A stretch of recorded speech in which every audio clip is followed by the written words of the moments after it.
Hi, I'm glad you're joining us today. My name is Doug.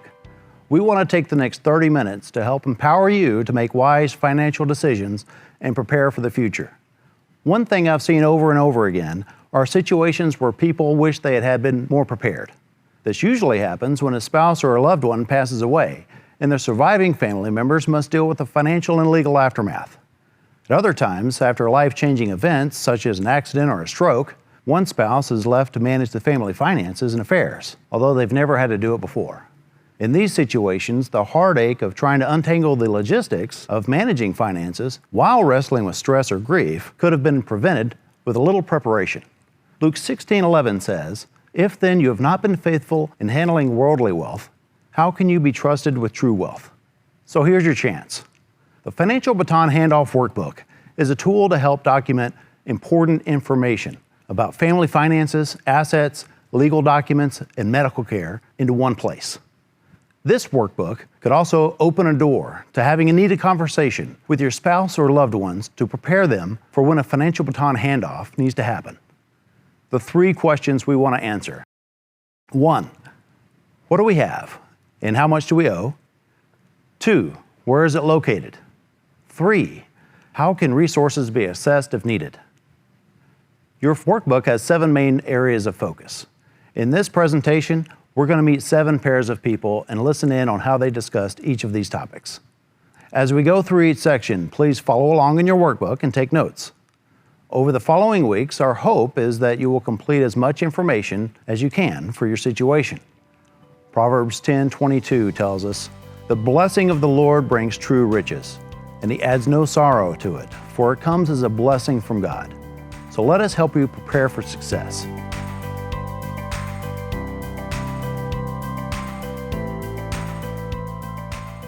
The first and simplest question to ask yourself is, where is all of our cash? Do both you and your spouse know how to access it and when it's needed? The first couple we'll meet is Mike and Lisa. Mike has enjoyed a long career at an engineering firm as CFO and looking to retire in a few years. Lisa was a stay-at-home mom who primarily raised their 2 daughters, who are now grown and out of the house. As the main breadwinner, Mike managed all the family finances for the duration of their marriage.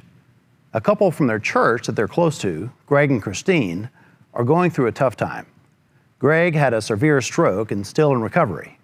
Christine is struggling to manage all the family finances because she's never had to do that before. So she's turned to friends like Mike and Lisa for help.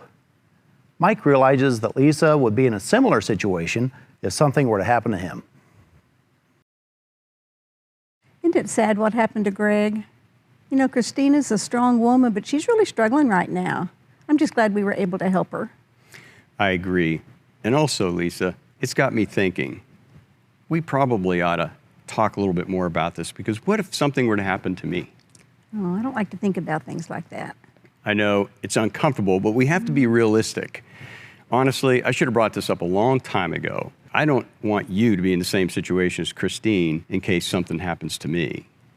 Well, okay, yeah, I guess we should. I know we talk about the budget, and I use the debit card for groceries and necessities, but, you know, other than that, I wouldn't even know where to start. Well, how about we start with all the places we keep our money at? We got multiple bank accounts. We have more than one account? Yes, we have a checking account and multiple savings accounts, and we even have a money market account. Okay, I know the difference between checking and savings, but what are all the other accounts for? Well, we have an emergency account. We have a bank account that has 6 months worth of living expenses. And do you remember when we had to fix the air conditioner last year? That's where that money came from. Well, that's a relief that we have extra money for unexpected expenses. That air conditioner was expensive. Gosh, I remember that. Well, I'll put a list all together for you and give you all the passwords, and that'll be something you can have as long as you keep it in a safe place. A safe place, like my purse? Definitely not. I'm joking, I'm joking. Speaking of which, I know we've got some cash in the house. Oh, you know about that? Well, I do. We have a lot of cash kind of locked up in a drawer because, you know, the grandkids kind of run around and I don't want them getting into it, but I will show you where the key is. Oh, good. Well, at least it's not under the mattress.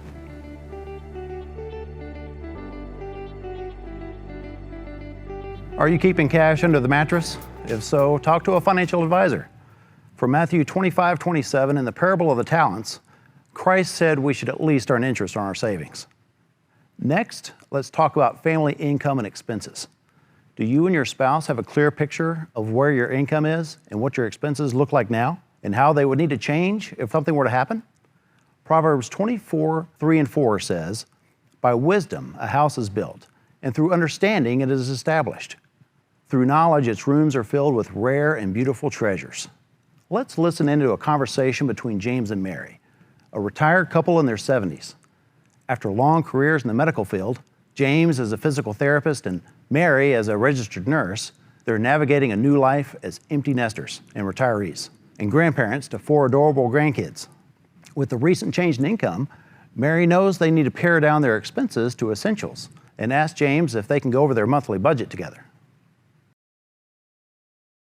James, I think it's important that we write down all of our income sources and monthly bills and put them in one place. Sounds great. You know, you always were the more organized and practical one between us. Well, you know now that our income is not coming from a salary, but it's coming from different retirement accounts, we should actually catalog all of them and also add our expenses. Well, first of all, there's the $1,900 coming from Social Security for each of us.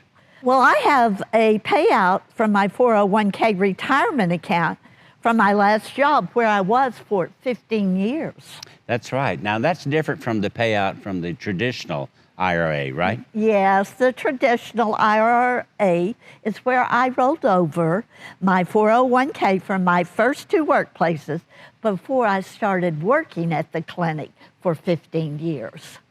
Okay, well, I'll go ahead and I'll write down my retirement account payouts as well. Now, let's list our monthly expenses, and we need to budget for each one and make sure it makes sense for us to keep paying all these memberships and subscriptions. Well, not only that, that would help us greatly in case one of us got sick or passed away. James. That's going to happen at some point. And then the other can easily determine which bills need to be paid, canceled, or consolidated. That's right. Well, first, there is the mortgage payment. How does that get paid? That's an automatic payment through our bank account. Now, I'll show you how I set that up, and I'll make sure you get the access to our online banking website. I'm really thankful that you are so good at that technical stuff. Well, the whole point of writing these things down is so that both of us know how to pay these bills. And so I'll write step-by-step instructions for you. That would be great. Now, James, you know that I have been paying the electric, gas, and water bills via check for many years. So I'll write down the names and the addresses of our providers and the approximate cost of those bills each month. Now, I think we can switch that to online pay as well. How about one thing at a time, please? Okay, well, Speaking of, James, how do we pay the internet bill? Well, that's paid online with our internet service provider, which is AT&T. Now, that's the same place I pay our cell phone plans, and it's also auto pay, and I'll show you how to access that as well. That takes care of most of the necessities. Now, we do need to list some of the other expenses and find out which ones are essential and non-essential. Essential, not... Hey, you know, now my Netflix membership is essential. That's debatable. Well, are you going to tell me that your Amazon Prime membership is non-essential? That one is definitely essential. How else will I get free 2-day shipping, James? Well, there you go. Now, these are the kind of things we need to write down. Now, that reminds me, we should list all of our credit card and loan payments as well. Yes, we are still paying off your pickup truck. Thankfully, I finished paying off my car before I retired. Oh, yeah. After 15 years. 15 years, right. So we have an auto loan we're still paying for, and then we have a couple of personal loans that I took out a few years ago when we had several important house repairs come up. Add that to my credit card payments, and that's almost a complete list. If there is anything else that comes up through the month, we should add that to the list as well. You know, I think we're off to a great start. What do you think? Oh, I do too. Great. I think we should go to Dairy Queen and get a blizzard and celebrate. I'm with you. Let's go. Okay.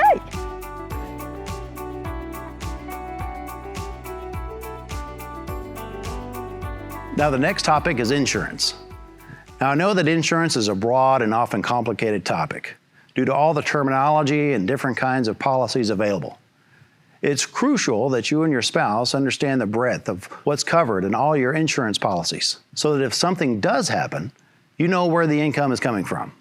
The Apostle Paul was pretty straightforward on providing for your immediate family. In 1 Timothy 5:8, it says, "But those who won't care for their relatives, especially those in their own household, have denied the true faith. Such people are worse than unbelievers." Let's meet our next couple, Jeff and Tammy, who are in their early 50s. They are both working full-time, with Jeff owning his own roofing business and Tammy as a real estate agent. They have 2 children, one in college and the other in high school. Jeff has seen enough accidents happening in his line of work that he wants to make sure that Tammy knows where his insurance policies are and what would happen, that they would be covered. So how's business going? It's going pretty well. We just finished the roofing job for the Smiths, and then the materials for the Johnson home aren't in yet. They'll be in next week. But I took advantage because it gave me a couple of days to think about all the kinds of insurance policies that we offer all of our employees. Wow, sounds riveting. I know. This is not all that exciting to you, but I think that you should be aware of the kind of insurance that we have, just in case. Is this because of your conversation with Alan? Yes, sadly so. Having workman's compensation and disability insurance was their saving grace, especially since Isabella only works part-times and, they've got those small kiddos at home. Yes, that fall was so terrible. The last I talked to Isabella, she said that physical therapy was going well, and at least that's good. It is a long recovery. Yeah, it is, but I'm glad to hear things are going well. But it's true, the whole situation really made me think that you should know about all the policies that I have, just in case something were to happen to me on the job. I hate to think about it, but I guess we do have to face the fact that it could happen. Well, first of all, I do have life insurance. I took out a life term policy when Maddie was born. And you've had the same policy since then? Yeah, it's a 25-year policy, and it's up next year. So we should decide if we want to renew on a yearly basis, especially since Cassie is still on our coverage as a dependent. Well, that's definitely good to know. We can talk with an insurance representative to find out the best options. But for now, you should write down that provider and the policy information in that folder. Well, I have been putting it into a file right here, and I'm going to be sharing that with you. Of course, life insurance is for worst case scenario. But I also could be injured on a job just like Alan, and I would be hospitalized just like he was. That's where the medical insurance is necessary. Yes, I do remember us going over the medical insurance policy the last time you had open enrollment because Cassie and I are covered by your plan. Yeah, that's right. Each of you have your own medical cards with your name on it, and I'm going to put all of the basics of the coverage right here in this file. Okay, so what else besides health insurance and life insurance? Well, I have short-term and long-term disability income insurance. And what is the difference? Short-term insurance is what pays off first. It's a disability payment in case I'm unable to return. But it has a limited period of time that it provides coverage. If I were to experience an injury like Alan did, and it prevented me from going back to work for a long time, more than a couple of years, then the long-term disability would kick in. Since I have a job that involves physical activity and the risk of physical accident, I decided it would be important to have both a short-term disability and the long-term disability insurance. That's really hard to think about, but I guess it's a good decision. Now, another reminder, the disability insurance only covers 65% of my income. So even if we had that, we would have to remember that in that situation, we're going to take an income hit. So we need to plan accordingly. Wow, that's important to know. I thought disability insurance would cover 100% of income, but that's not the case. So I know there's even more types of insurance that we're signed up for. Auto insurance, homeowners insurance. Yes, there's quite a bit, in fact. And I'm willing to discuss that with you if you got a few minutes. Let me show you here in the file.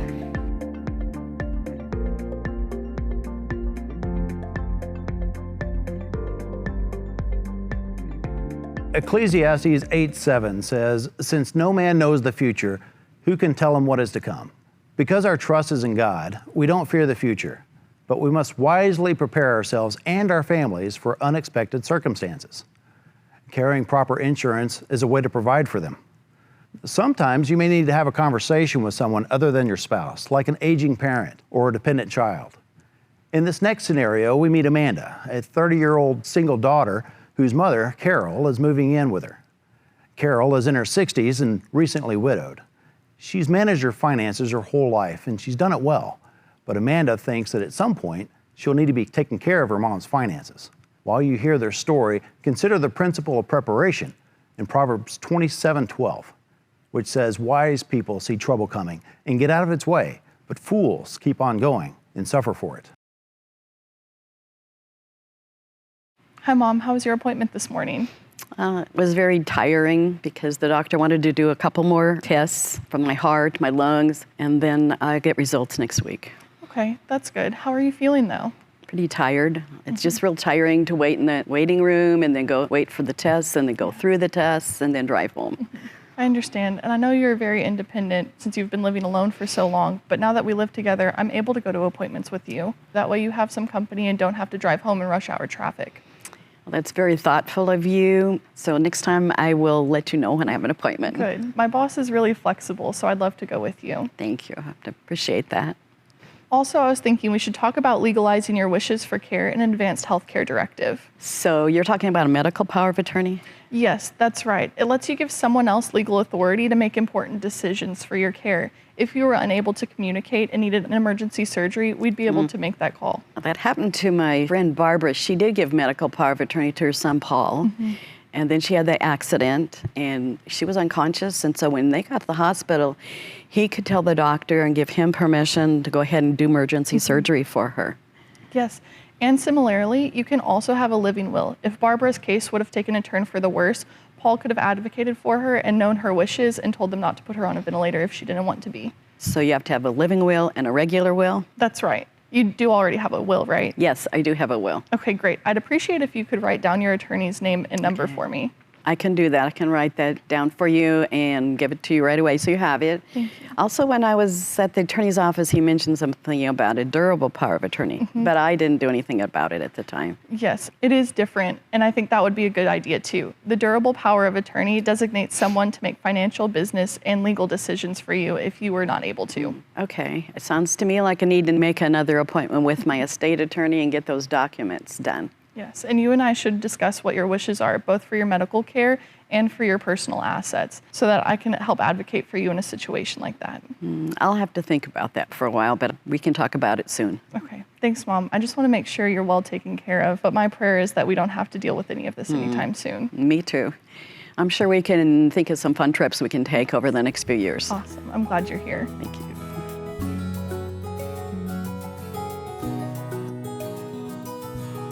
Did you catch the difference between a will, a living will, a durable power of attorney, and a medical power of attorney? Be sure you have those conversations with your designated financial and healthcare agent and proxy so they understand what your wishes are. An agent or a proxy is the person you designated to make financial decisions for you in the case you're unable. Our next topic is property. If you own a car, a home, a vacation property, or a piece of land like a cemetery plot, where do you keep all those documents for proof of ownership? King Solomon may have had this in mind when he wrote Proverbs 27, verses 23 and 24, which says, "Be sure you know the condition of your flocks. Give careful attention to your herds, for riches do not endure forever, and a crown is not secure for all generations. This is the point of discussion for our next couple, Kim and Charles. They have been married for 40 years, and Charles is 67 years old and not worked for about a decade due to an accident in the car and TBI, which is traumatic brain injury. Kim is 62 and works as a pediatrician, and Kim has been managing most of the family finances since Charles's car accident. Kim's father passed away earlier in the year and left some property records to them. Kim wants Charles to know all about the property records so that he will be able to manage them in case something happens to her. How was lunch with your sister? Oh, we had a good time. Kate was telling me some hilarious stories about their grandkids. We've got some good ones of our own, don't we? Yeah, I told her some of the latest. And then we got to talking about the properties that Dad left us. You mean those homes he's been renting out? Yes, he left 2 properties to each of us, but all of them but one have tenants currently leasing. So we've been talking about what it's like to become landlords. Sounds like a lot of work. It is, which is why I've been thinking I should really write down all this information for you. When Dad passed suddenly, he didn't have his paperwork for the properties organized, so Kate and I had a lot of trouble finding the latest contracts and leasing agreements. If something happened to me, I want to make sure you don't go through the same thing that we went through. Well, there are a lot of things I'll need to be caught up on. When I got into the accident, you took over managing the bills and family finances. You did such a good job of it, and you've been doing it ever since. You had to focus on your health and recovery then. But losing Dad suddenly made me think of all the things I should get organized for you. All of what? All the paperwork for the things we own. We have 2 cars plus your hobby vehicle, so I need to compile the vehicle titles and registration records in a safe place. I see, in case I need to sell them or show proof of ownership? That's right, plus the deed to our house where we live and the rental properties that I inherited. There are contracts and leasing agreements we need to track with the tenants living there. There's also Dad's house we need to think about selling. Did you find a realtor already? Yes, actually, Dad had a realtor friend he worked with, so I'll write down his contact information for you. Lastly, there's a storage unit where Dad had some of his things. I have a key and location information for that as well.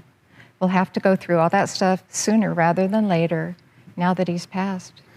Wow, this is a lot of information, but I'm glad that you're sharing it with me. I didn't realize how much you had to deal with after your father passed.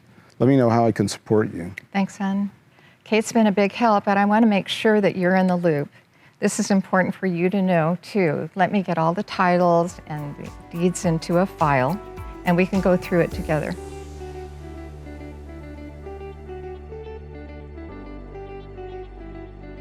Sometimes we have to look out for family members who live alone.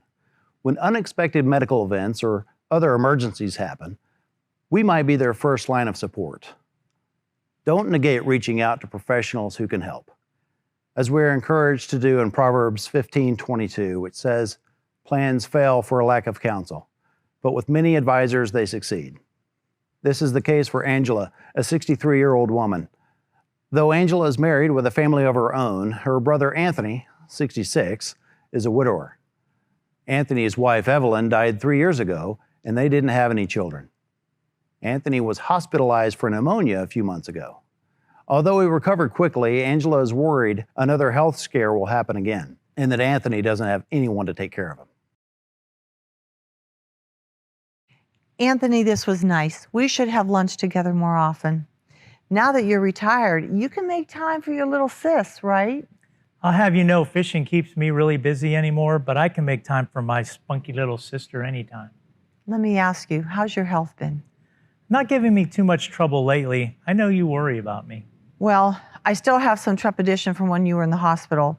When I got to the hospital room, you were on a ventilator and couldn't speak. The attending physician wanted to know who your primary care physician is so they could find out more about your medical history, and I didn't know. I didn't know anything. I couldn't help them. I was terrified that they would give you some type of medication that you were allergic to. Well, it all worked out. It did, but I don't want this to happen again.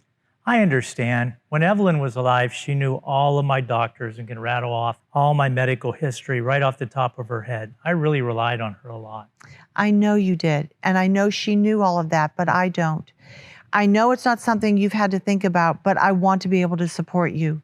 So if you feel comfortable sharing this with me, I'd like to know more about your medical conditions and treatment plans. You're right. You should be informed of the situations like that.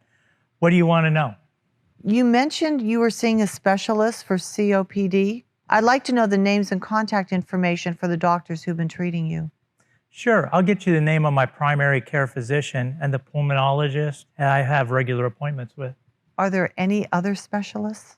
Well, I've been seeing a cardiologist as well, so I can get you his contact information. That sounds great. I'd really appreciate that.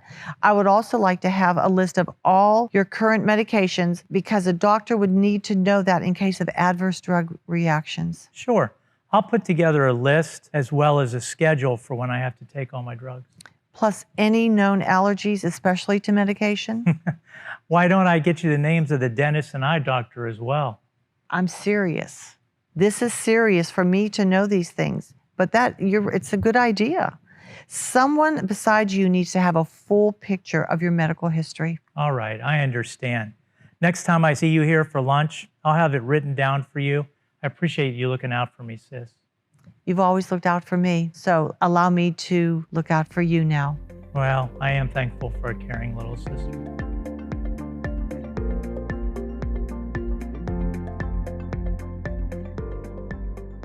Having a clearly documented medical history for yourself, your spouse, and your loved ones who depend on you for support can be life-saving. Our last topic is that of investment and retirement accounts. People often fail to designate a financial beneficiary, and they forget to update the financial beneficiaries when they remarry or experience other life events. It's important to double-check and update this information periodically. Our last couple is a great example of this. Randy and Kathy are in their late 60s, and they've been married for 40 years and have 3 adult children. Randy is trying to plan for retirement, and his financial advisor reminds him to check the beneficiaries for his retirement accounts.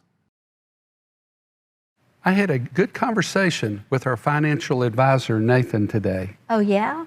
Did you go over all the accounts with him? Yes, and Nathan made a great point that I need to double check the financial beneficiaries for all our accounts. What exactly does that mean? Well, when you open an investment account, you should designate a financial beneficiary. In the event that I pass away before I can tap into that account, the beneficiary will receive the money. Okay, that makes sense for the life insurance policies, but do you also have to do that for other financial accounts? You need to designate a financial beneficiary for investment accounts, retirement accounts, such as your 401k and traditional and Roth IRAs, and any COD or money market accounts. Even bank accounts can name a person to whom the account is payable on death. I had no idea, so you just need to name someone as a beneficiary. Well, there's a couple of steps. You can list one or multiple primary beneficiaries and indicate the percentage that each primary beneficiary will receive. Then you list contingent beneficiaries. If your primary beneficiary passes away before you do, then the money will go to the contingent beneficiaries. Okay, I think I understand. By indicating the percentage for each beneficiary, you can leave the money to multiple people, and it's clear what percentage each of them will receive. Yes, that's the whole point, speed and clarity, so that the money doesn't get tied up in probate and the beneficiaries don't need to argue about how much each will receive. Unfortunately, that kind of thing does happen when people pass away, when there isn't clarity about who receives how much. That's right. Speaking of which, I'm glad Nathan brought it up to me, and I opened some of these accounts before our children were adults, and I realized I had not updated the beneficiaries since then. So what do you have to do? Well, I need to add our kids as contingent beneficiaries and you as the primary beneficiary. Oh, I'm glad you made that change. Yes, I'm glad I checked on it. Well, that reminds me to check on my retirement accounts as well. I'm not sure if my beneficiaries are correct. Why don't we write down a list of all the investment and retirement accounts we have and the names of the financial institutions and advisors. That way, if something were to happen, you know who to follow up with. That's a great idea. I'll get started on it. And then we should call our kids and remind them to do the same.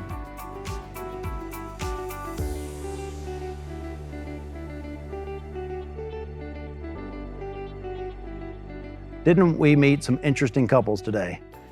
They each have unique situations, but they all recognize the importance of having information documented for a spouse or loved one. I find it interesting that the Lord didn't leave us without ideas on managing wealth and possessions. As it says in Isaiah 48:17, "Thus says the Lord, your Redeemer, the Holy One of Israel, I am the Lord, your God, who teaches you to profit, who leads you in the way you should go." I want to encourage you to set a date over the next several weeks to complete this workbook sooner rather than later. James 4:14 says, "How do you know what your life will be like tomorrow? Your life is like the morning fog. It's here for a little while, then it's gone." Our hope is that you keep this completed workbook in a safe place where potential caregivers can find it. Having compiled this information, you will be equipping your heirs to be good managers of what has taken a lifetime for you to accumulate. And that's what we call being a good steward. You can find other excellent resources to equip people in your church to handle their finances God's way at maximizingstewardship.net.